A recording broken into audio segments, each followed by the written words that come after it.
zpěvákovi dvě životní koleje. Paralelně prožít může fantastický osudy, jak by projel ve dvou stopách Halfordova Harleje.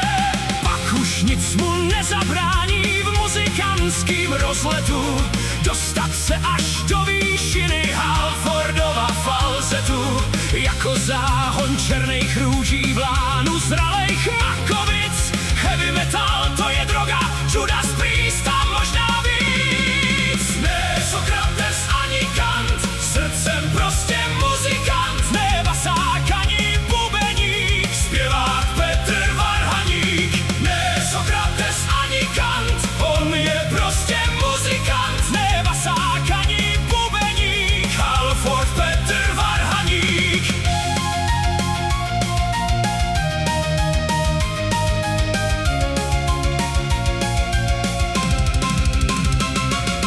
Rocker, co se nikdy pravdě neotočí zády, vždycky stojí na správné straně barikády.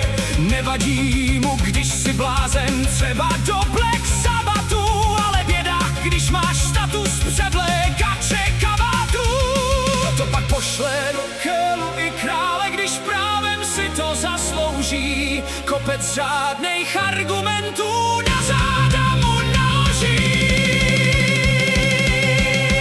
Ne Sokrates ani Kant, srdcem prostě muzikant. Ne basák ani bubeník, zpěvák Petr Varhaník. Ne Sokrates ani Kant, on je prostě muzikant. Ne basák ani bubeník, Halford Petr Varhaník. Hard rocku i rock'n'rollu jedem spolu nahoru a dolů éterem, když rozletí se Halfordovy falzety.